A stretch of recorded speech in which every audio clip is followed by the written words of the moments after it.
Affluence refers to an individual's or household's economical and financial advantage in comparison to a given reference group. Affluence as a metric. Affluence in the United States has been attributed in many cases to inherited wealth amounting to a substantial head start. In September 2012, the Institute for Policy Studies found that over 60% of the Forbes' richest 400 Americans had grown up with substantial privilege. Income is commonly used to measure affluence, although this is a relative indicator. A middle-class person with a personal income of $77,500 annually and a billionaire may both be referred to as affluent, depending on reference groups. An average American with a median income of $32,000 when used as a reference group would justify the personal income in the 10th percentile of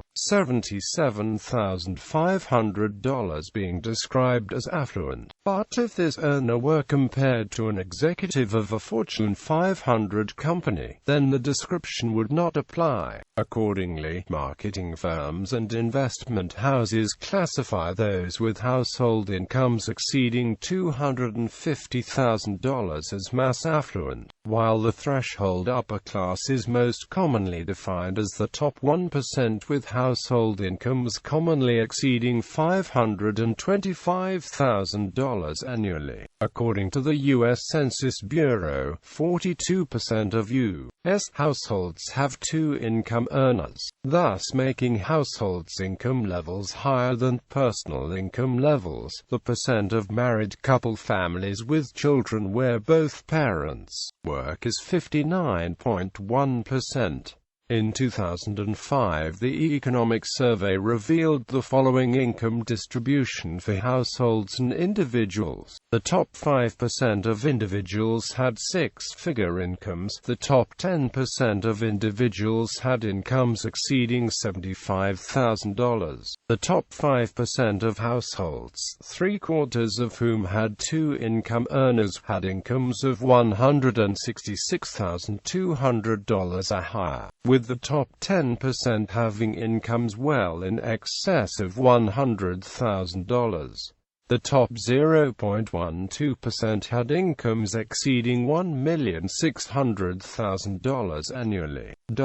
Households may also be differentiated among each other, depending on whether or not they have one or multiple income earners. For example, in 2005 the median household income for a two-income earner households was $67,000, while the median income for an individual employed full-time, with a graduate degree was in excess of $60,000, demonstrating that nearly half of individuals with a graduate degree have higher earnings than most dual-income households. By another measure, the number of square feet per person in the home. The average home in the United States has more than 700 square feet per person, 50% to 100% more than in other high-income countries, but this metric indicates even those in the lowest income percentiles enjoy more living space than the middle classes in most European nations. Similarly, ownership levels of gadgets and access to amenities are exceptionally high compared to many other countries. Another, possibly more objective indicator is the fact that immigrants to the U.S. come from all over the world, and its net migration rate is among the highest in the world. Overall, the term affluent may be applied to a variety of individuals, households, or other entities, depending on context. Data from the U.S. Census Bureau serves as the main guideline for defining affluence. U.S.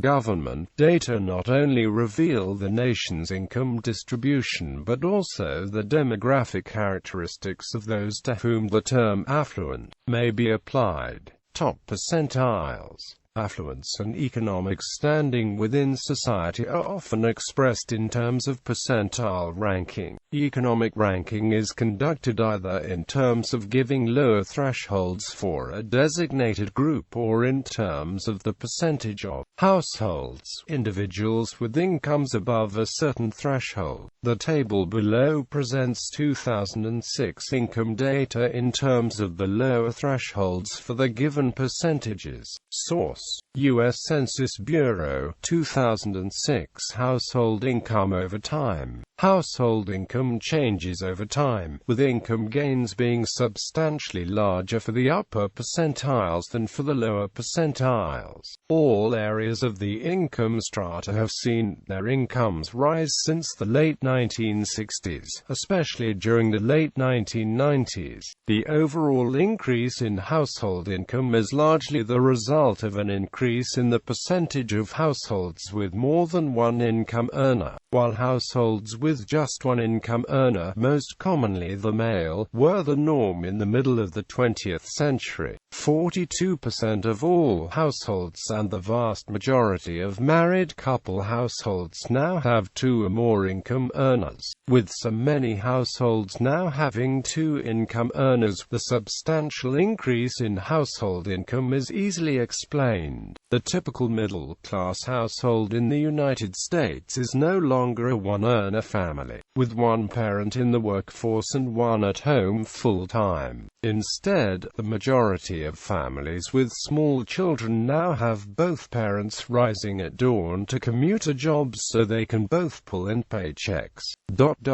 Today the median income for a fully employed male is $41,670 per year, nearly $800 less than his counterpart of a generation ago. The only real increase in wages for a family has come from the second paycheck earned by a working mother.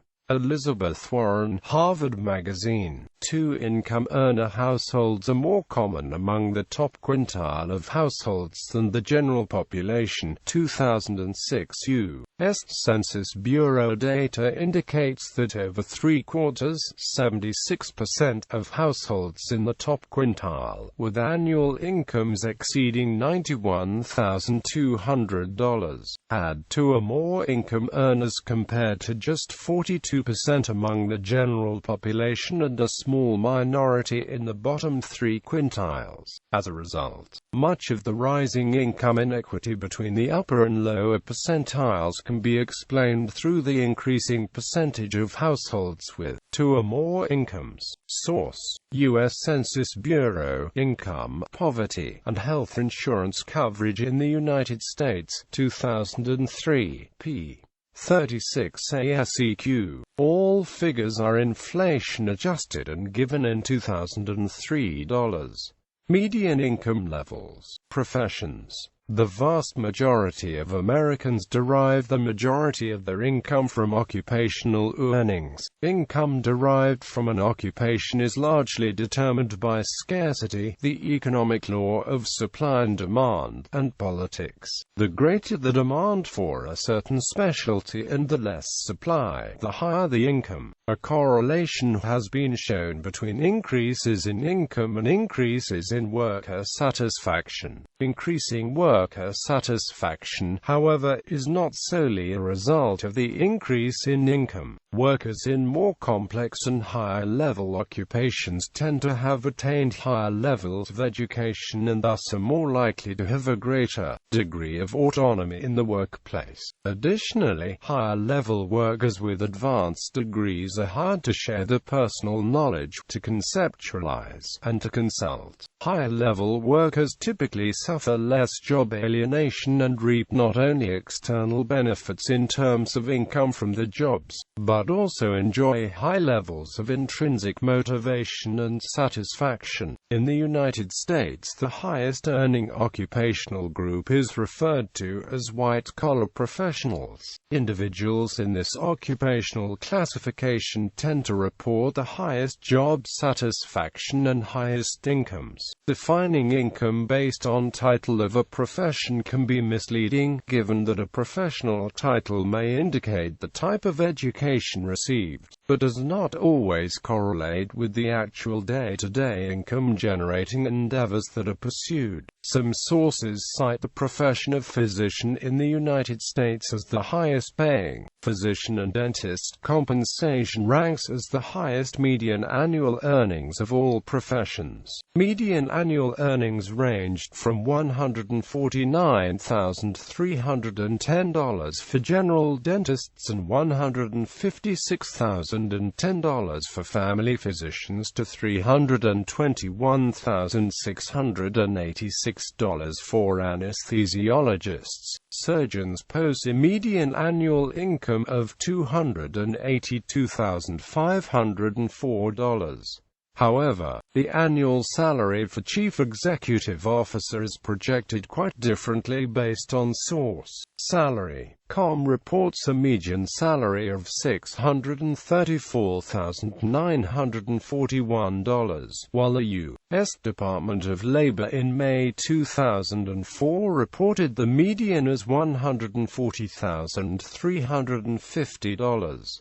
This is primarily due to a methodological difference in terms of which companies were surveyed. Overall annual earnings among the nation's top 25 professions ranged from the $70,000s to the $300,000s. In addition to physicians, lawyers, physicists, and nuclear engineers were all among the nation's 20 highest-paid occupations with incomes in excess of $78,410.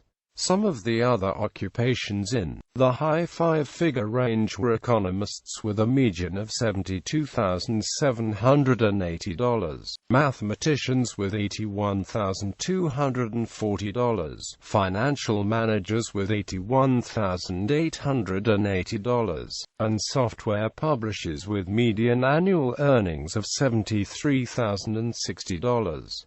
The median annual earnings of wage and salary pharmacists in May 2006 were $94,520. The median annual earnings of wage and salary engineers in November 2011 were $90,000. The middle 50% earned between $83,180 and $108,140 a year. Education. Educational attainment plays a major factor in determining an individual's economic disposition. Personal income varied greatly according to an individual's education, as did household income. Incomes for those employed full-time, year-round and over the age of 25 ranged from $20,826 for those with less than a ninth-grade education to $100,000 for those with professional degrees. The median income for individuals with doctorates was $79,401. These statistics reveal that the majority of those employed full-time with professional or doctoral degrees are among the overall top 10% of income earners. Of those with a master's degree, nearly 50% were among the top quarter of income earners. Race. Recent U.S. Census Bureau publications indicate a strong correlation between race and affluence. In the top household income quintile, Asian Americans and whites were overrepresented, whereas Hispanics and African Americans were underrepresented. The household income for Asian Americans was at $61,094, by far the highest, exceeding that of whites by 26%. Over a quarter, 27.5% of Asian American households had incomes exceeding $100,000, and another 40% had incomes of over $75,000. Among white households, who remained near the national median, 18.3% had six-figure incomes, while 28.9% had incomes exceeding $75,000. The percentages of households with incomes exceeding $100,000 and $75,000 were far below the national medians for Hispanic and African American households. Among Hispanic households, for example, only 9% had six-figure incomes, and 17% had incomes exceeding $75,000. The race gap remained when considering personal income. In 2005, roughly 11% of Asian Americans and 7% of white individuals had six-figure incomes, compared to 2.6% among Hispanics and 2.3% among African Americans. The racial breakdowns of income brackets further illustrate the racial disparities associated with affluence. In 2005, 81.8% of all 114 million households were white, 12.2% were African American, 10.9% were Hispanic, and 3.7% were Asian American. While white households are always near the national median due to whites being by far the most prevalent racial demographic, the percentages of minority households with incomes exceeding $100,000 strayed considerably from the percentage of the overall population. Asian Americans, who represent the smallest surveyed racial demographic in the overall population, were found to be the prevalent minority among six-figure income households. Among the nearly 20 million households with six-figure incomes, 86.9% were white, 5.9% were Asian American, 5.6% were Hispanic, and 5.5% were African American. Among the general individual population with earnings, 82.1% were white, 12.7% were Hispanic, 11.0% were African American, and 4.6% were Asian American. Of the top 10% of income earners, those nearly 15 million individuals with incomes exceeding $77,500, whites and Asians were once again overrepresented, with the percentages of African Americans and Hispanics trailing behind considerably. Of the top 10% of earners, 86.7% were white. Asian Americans were the prevalent minority, constituting 6.8% of top 10% income earners, nearly twice the percentage of Asian Americans among the general population. Hispanics, who were the prevalent minority in the general population of income earners, constituted only 5.2% of those in the top 10%, with African Americans being the least represented with 5.1%. Source: U.S. Status and Stratification. Economic well-being is often associated with high societal status, yet income and economic compensation are a function of scarcity and act as only one of a number of indicators of social class.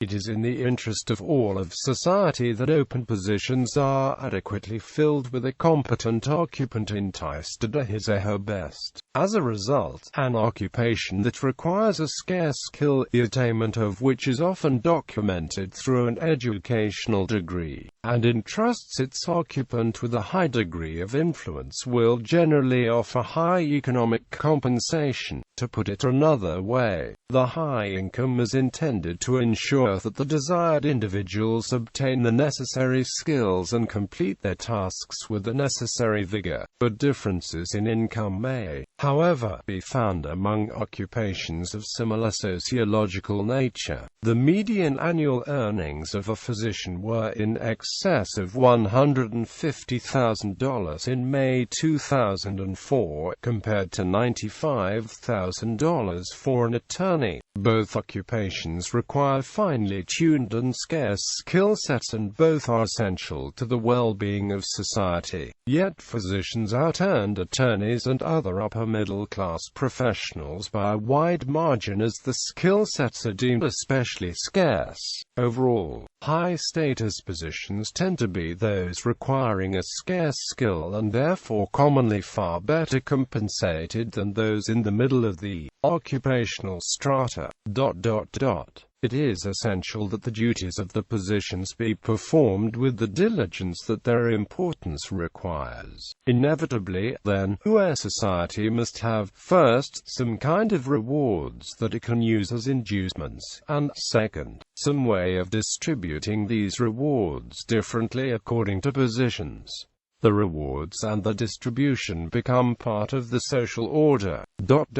If the rights and perquisites of different positions in a society must be unequal, then society must be stratified. Hence every society must differentiate persons, and must therefore possess a certain amount of institutionalized inequality. It is important to note that the above is an ideal type, a simplified model, a reality using optimal circumstances. In reality, other factors such as discrimination based on race, ethnicity and gender, as well as aggressive political lobbying by certain professional organizations, also influence personal income. An individual's personal career decisions, as well as his or her personal connections within the nation's economic institutions, are also likely to have an effect on income, status, and whether or not an individual may be referred to as affluent. In contemporary America, it is a combination of all these factors, with scarcity remaining by far the most prominent one, which determine a person's economic compensation. Due to higher status professions requiring advanced and thus less commonly found skill sets, these professions are better compensated through the means of income, making high-status individuals affluent depending on reference group. While the two paragraphs above only describe the relationship between status and personal income, household income is also often used to infer status. As a result, the dual income phenomenon presents yet another problem in equating affluence with high societal status.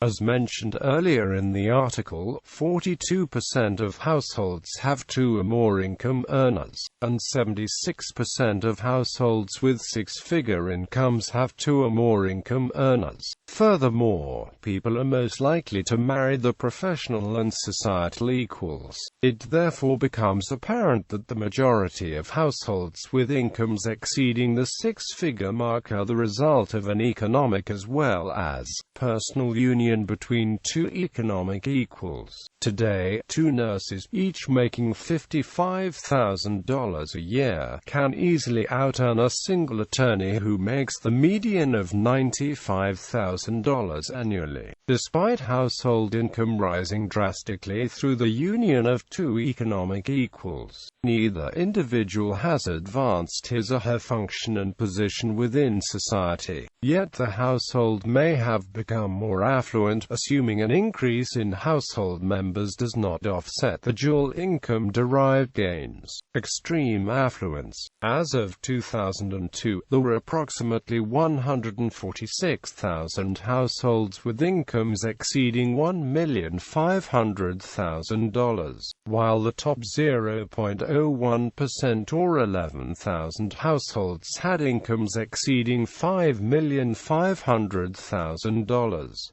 The 400 highest taxpayers in the nation had gross annual household incomes exceeding $87 million.